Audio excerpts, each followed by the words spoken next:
হাত বাড়ালে ভাতা, মাথার ভেতর শূন্য। প্রশ্ন করলে সবাই বলে চুপ থাকে, তাই নিত্য। একবার আয়নায় দেখ, প্রশ্নটা কর মনকে। শিক্ষা হারালে ভবিষ্যৎকে গড়বে আমাদের জন্য। রাস্তায় নামি ভাতার দাবিতে, গলায় স্লোগানে ঝড়, কিন্তু স্কুলের ভাঙা ছাদ দেখে কজন দাঁড়ায় আর? বইয়ের পাতায় ধুলো জমে, স্বপ্নগুলো হয় ফ্যাকাশে। ডিগ্রি হাতে ঘুরে বেড়ায় যুবক, কাজটা কোথায় শেষে? ভাতা যদি লাগে লাগুক, আপত্তি নেই তাতে, কিন্তু শিক্ষা ছাড়া ভবিষ্যৎ কি দাঁড়াবে নিজের পায়ে? চাকরি চাই, ব্যবসা চাই, দক্ষতারও দরকার। ভিক্ষা নয়, সম্মানের রুটি, সেটাই হোক অধিকার। ভাতার বাইরে ভাবো, মাথাটা একটু খাটাও।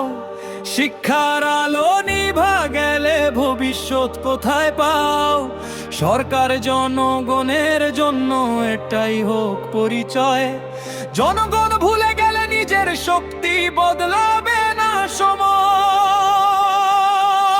বোনেরা, শুভ মেগান তা বিরুদ্ধে নয়। আপনার সন্তানের ভবিষ্যৎ নিয়ে আজকের এই পরিচয়। আর যদি বইয়ের দাবি ওঠে, কাল বদলাবে দেশ। দক্ষ হাতে গড়বে আগামী, ভাঙবে হতাশার শেষ। নেতারাও জানে মানুষ চায় স্বপ্নের সহজ রাস্তা, কিন্তু প্রশ্ন না করলে বদলাবে না বাস্তবটা। নিজের ভোটের দামটা বুঝুন, নিজের কণ্ঠস্বর তুলুন। অধিকার শুধু হয় জন্য, শিক্ষাকেও আগে তুলুন। আমরা জনগণ, এটাই সবচেয়ে বড় শক্তি।